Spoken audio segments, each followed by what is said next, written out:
I've spent a lot of time thinking about this activity, and I think there's so much to say, right? Yeah, me too, yes. It's such a good activity. I'm glad we decided to do a deep dive into it. So we've got 30 minutes, but I almost think that's not enough. In our deep dives, we really want to think about every single little thing that we like about the activity, why it works. We want to think about things that could go wrong and try to solve people's problems. Deep dive is about really taking time to look at an activity to make it the best that you possibly could. Yes, So so I guess Melissa, have you used Find Someone Who before, and what was it about? yeah, so many times. I can say that I'm a super fan of this activity. I have used it with 6-year-olds, with 10-year-olds, with 16-year-olds, with 60-year-olds. Um, so if I think about the younger learners that I used to teach, we would do a find someone who activity, which is just based on the grammar structure. Have you got? Mm. The children would be walking around the classroom asking everyone, "Have you got a dog? Have you got a big brother? Um, have you got two cousins?" Mm. Um, very simple. Have you used Find Someone Who before, Huma? I think the answer is obvious, Melissa. Of Yes, course, yes. yes. Many, Yeah. many, many times. And like you've said, Uh-huh. yes, of course, for practicing present perfect. Because I think it really Oh, goes well with some, structures, because then it gets learners to get curious about their experiences, and the language uh-huh. emerges more naturally. I think I've also used it Mm, with modals, other tenses, and, okay. and, the- and conditionals. So I think it's such a flexible activity that can be Yeah. adapted for nearly any structure. I'm sure you agree with me. Yeah, yeah. I mean, if anyone is watching and they're not sure, we prepared a little example for Oh, you. yes. Here it is. Um, this is something I've written. I hope you all understand my writing, but it would be on a typed out worksheet, or students would copy from the board.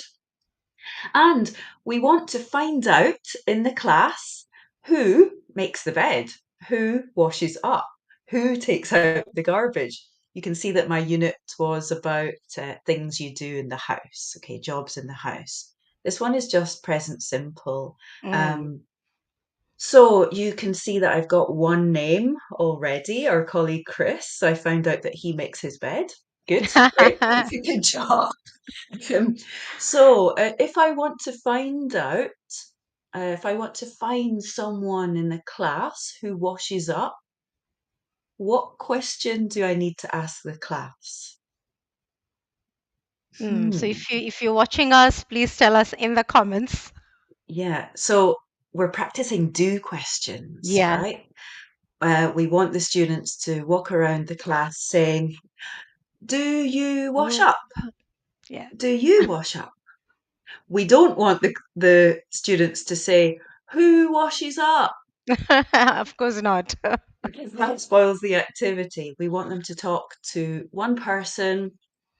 And if I ask the question, I'll ask you now. And Huma, help me out here. Say Mm. no. Okay. Okay. Okay, Huma, do you wash up in your house? No, I hate it. Oh, you should. You should. So can I write Huma's name here at the on the paper? No. So I need to find somebody else in the class. I need to go and find a new partner. And then I ask, hi, Philippa, do you wash up? If Philippa says yes, then I write her name in the gap, and then I've got another name, and then I move on to the next question. So it's usually a mingle activity. And like you said, Huma, the questions could be anything, could be present Yeah. perfect. So if this activity was practicing present Perfect. What kind of questions would you have? For example, they could talk about the experiences. Have you visited England? Uh-huh. You know, Uh-huh. and I'm sure Uh-huh. that's going to get students talking, moving around, Yeah. smiling, So Yeah. Yeah. I remember one of my teenage learners once said about this activity, he said, "Oh, I didn't know grammar could be so nosy and fun." So, Oh, it is about finding out about people's real lives, I suppose. So yeah. Yeah. yeah, and also, learning about Uh-huh. their quirky, experiences too. So it Yeah. can be quite fun and Yeah. engaging. Yeah. And it really practices the structures that my students maybe have a problem with because Mm, I don't know about you, but affirmative sentences, negative sentences, they're okay. But asking a question yeah. and giving a short answer is much harder, at least for my students. So my students might say, "You make the bed?" Yes. But I want them to say, "Do you make the Mm. bed?" Yes, I do. No, I don't. And then give some more information. So I like it because it practices those question forms, and that's hard. Yeah, I Melissa, I that see a brings us comment. to the next question. Yeah. Yes, yes, Uh-huh. yes. So I think, Melissa, that brings us to the next question. How can we successfully set up, find someone who activity for our learners? Because we modeled Yeah. this together for our audience today, but I'm sure there's more to it than, just thinking about Yeah. questions, and answering them. Yeah. Yeah. So I I think setup is really important. Mm, The thing that I said, I don't want everyone to say, "Who makes the bed?" Because then the activity of speaking to one person, another person, a third person doesn't work. yeah. So I think you've got to start with a demonstration before you set Mm, everyone free.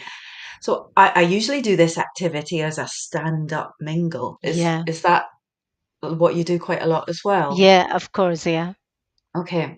So I don't want everyone to stand up and not be sure. So before Mm. we stand up, before before we look at the task and I'll say, okay, how do I ask a question? And maybe one student will say, do you say, yeah, good. Okay, let's practice together, everyone. We'll do a bit of drilling. Do you Mm. make the bed? Do you make the bed? Do you make the bed?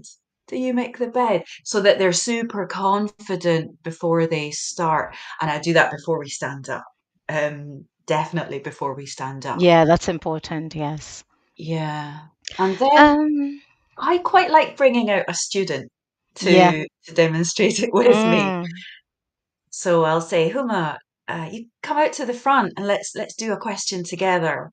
I'll give you the paper, I'll have a paper, and then I'll ask a question. If she says yes, I'll write her name.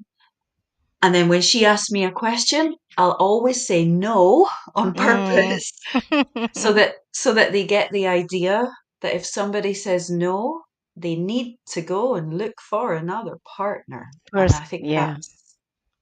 that's really important. Um, but it's not all perfect. And somebody's written a comment actually uh, to say it's interesting. Um, they say it's a kind of really chatty activity, Mm, and uh, they give a lot of answers. But this teacher has written in the comments now that it can get disruptive because there can mm. be kind of silly moments, maybe because it's a stand-up activity. So, yeah, Um, how do you set up so that it doesn't become silly and noisy when you pick yeah, them that's up? a good question, Melissa. Yeah, I mean, I agree with you. I think setting up the activity in terms of giving clear instructions, I think, it's very important to give clear instructions and Yeah. model, so I would say model, model, model. So clear modeling is Yeah. so important for the success of this activity, because especially for Hmm. students who haven't ever participated in a find someone who activity, it can be very confusing. They Mm. might not understand, why do I have to go around, looking for somebody? So I think the goal is also important for me here, Melissa. Yes, of course, the secondary aim is practicing the structure, the language. I think it's also important to draw out the meaningful goal for our learners. For example, you're going to find someone who has something in common with you, or you're going to find two people who disagree with you, or two people who Hmm. have very different experiences than you've had. So I think having Hmm. those meaningful goals so students can come back and report, about those, I think is also equally important. So for me, it would Hmm. be, setting clear and meaningful goals. That is the starting point. Hmm. And of course, instructions and clear modeling, and like you said, it's useful to bring some Hmm. students to the front and get them to model. What I do is I also get them to model, to each other in pairs before we set them off. Oh, you know yeah. Nice so idea. so yeah, so they do that together in pairs, with a couple of questions, from the list of questions we've got. And then I quickly check, Hmm. I think instead of asking them concept checking questions, I usually get them to model to each other to see if they've got it. And Hmm. then the partners Yeah. can help them correct, if they haven't got the activity right. And of course, Yeah. preparation. I think this is something that as teachers we might forget, because when I started teaching, a couple of decades ago, I remember, the first couple of times setting up the activity and telling my students, let's Mm. go, and it fell flat, because especially, when you work with emerging learners or with low proficiency classes, I think giving Hmm. them preparation time to process those questions, those structures, and to also Mm. think about their answers, short or long Yeah. answers, however you want them to, answer. So I think preparation is the key, and giving those sentence stems so they can answer those questions. For example, if it's present perfect, then yes, I have, no, I haven't. I think it's more meaningful than giving full sentences. Yes, I have been to England, because naturally in conversations we wouldn't do that, because yes, it's nice to give full answers, but that's not very natural and spontaneous, when you look at real life. So I think also modeling, how you want them to answer, I think it is the key. And the follow up, I Yeah. think follow up is also as important as, how you set up the activity. We had a really good comment from someone in the teachers Mm, community on Facebook about uh, how big an answer you would expect, and yeah, they might say yes, I have, but yeah. then this teacher says, I always leave some lines empty, so maybe actually have another part of the Mm. worksheet here. They always leave some lines empty for them to come up with their own extra questions. Um, so that they ask probing questions when they get the answer yes. So maybe if it was this, it could be if I say, Huma, do you make the bed? And I'm presuming yes, right? Yeah. Yes. I'll say, do you make it every day? What time do you make the bed? Mm. Um, So it's trying to think of something else. And your example of present perfect, there could be so many things you could Yeah, ask. absolutely. Yeah. So many things. If someone says, yes, I've been to London, naturally I want to know, where did you go? What did you do? Yeah. Who did you go with? Yeah, yeah. Um, I think that's a good tip to get more language. Yeah, I agree on that one. There's another Melissa. nice comment, Yes, actually. actually, Melissa, Did you see that? we Yeah, got, yeah, we got a lot of people, in the comments. So let's say hello to yeah. everybody. Hello. So yes, so we got people from Ethiopia, from Ghana, from Colombia, from Cuba. That's lovely, and I mean, and a few other places. So thank you very much for Great. joining us today. Yeah. Melissa and I are talking about, a deep dive. We're taking a deep dive, with find someone who activity that we all use in our classrooms. Sorry, Hmm. Melissa, you were talking about a comment, anything that sparked your interest. Yeah, somebody said, kind of answering the question, why do you like someone who? Somebody said that you're integrating communicative functions Mm. into a grammar activity. So, like meaningful conversation, asking follow-up questions, but really it's grammar. And that's a really good comment.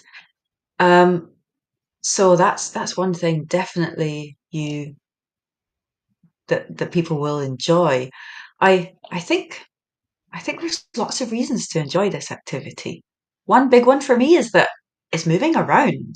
Yeah. Usually it's standing up, and I think that sometimes that's needed in the classroom, but it's quite controlled at the same time. Yeah, yeah. What do you like about Find Someone Who? Write as a Um, comment. And what yeah. about you, Huma? What do you like? Yeah, I mean, for me, it would be the social and the interactive part, of Yeah, the activity because it gives everybody smiling, laughing around. So it's yeah. quite engaging. And I also think because there is this information gap, I think that's what makes it more Mm, interesting because the answers are mm-hmm, not obvious and you're curious. You want to know more about the people in your room, and you're not mm-hmm, just going to talk to your besties like you usually do if you are mm-hmm. in your groups at your tables, but you Yeah, also get to talk to other people in the room and make new connections, make new yeah. relationships. So I think that's the part that I really enjoy about this activity, Melissa. Yeah, definitely. A comment in the community said something like that, and somebody said last week that it helps the group integrate together, and they're bound to speak to each other even if they feel shy. Um, and that's maybe true because you're not speaking in front of the class. There's Mm. something easier about speaking when you're standing up and walking around. Yeah, it feels nice, the activity. Yeah, Um, actually, there's a comment here. One of the live audience members says, oh, students can also ask funny questions, and that can be quite interesting for them.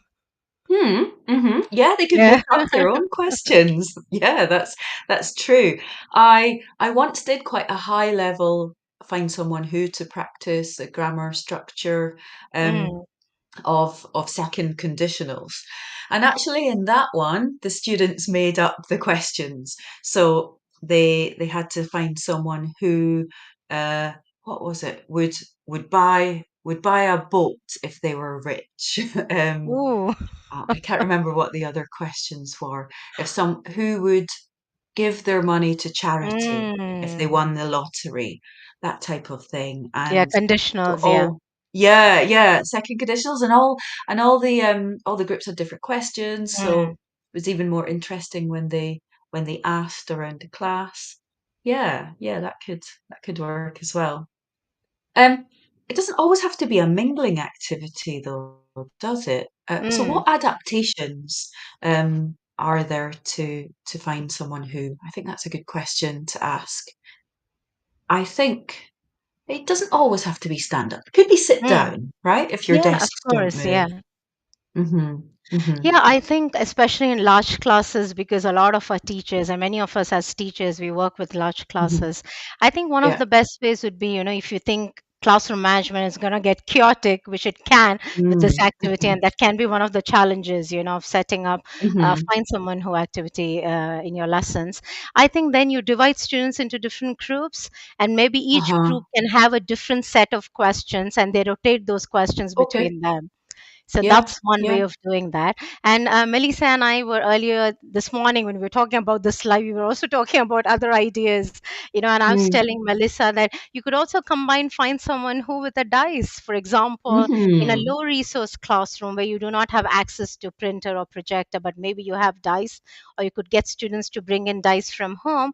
Students can create their own questions, or those questions can go up on the board. So Hmm. they are top 6 questions and they take turns to roll the dice. And for example, if they Yeah. get 6, then they ask question number 6 to everybody in their group.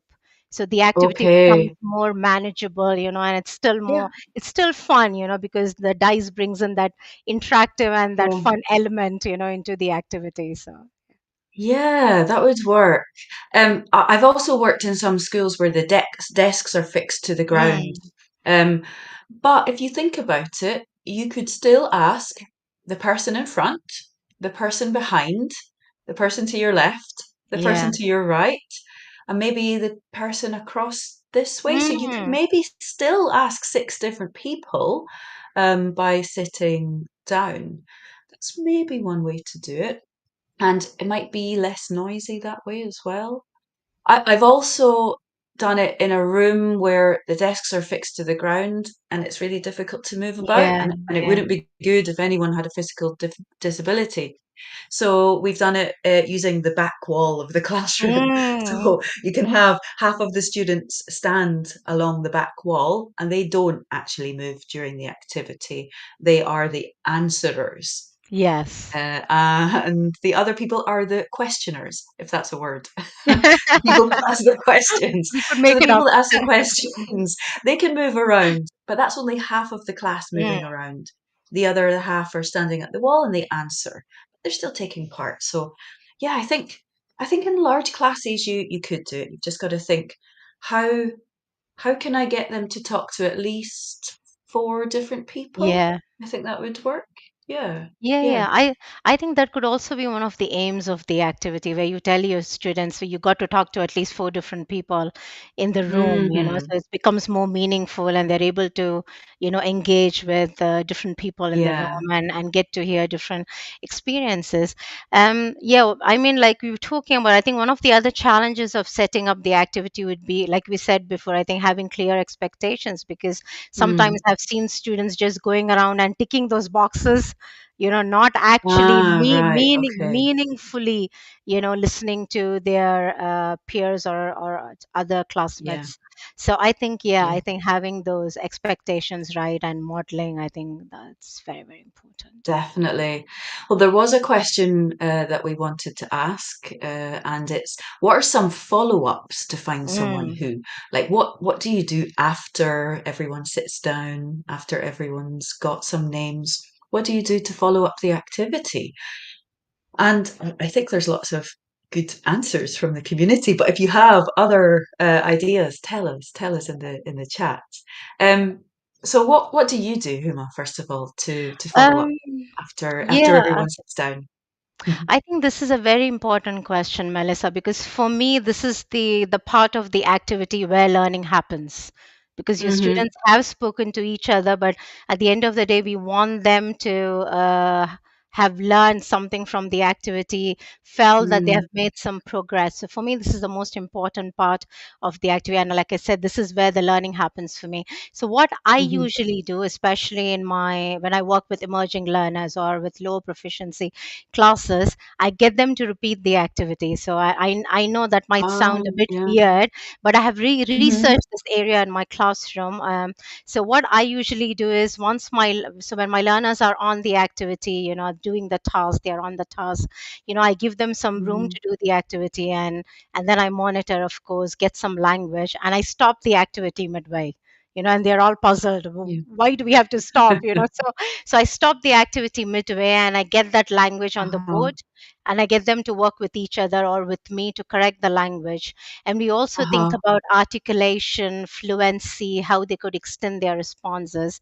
And then I get them to repeat the activity so they could continue, from where they had left off, or I Hmm. get them to repeat the activity in many different ways. Maybe sometimes I send them back, to their tables where they sit down in groups, and Hmm. now they come up with their own questions, but this time they have to act on the feedback that was given to them after the first, practice. Oh, So I right. get them to Okay. repeat the activity a couple of times so that they Yeah. develop a sense of progress when they leave the classroom today. So it's not Yeah. about setting up the activity and you give them feedback and error correction and they leave.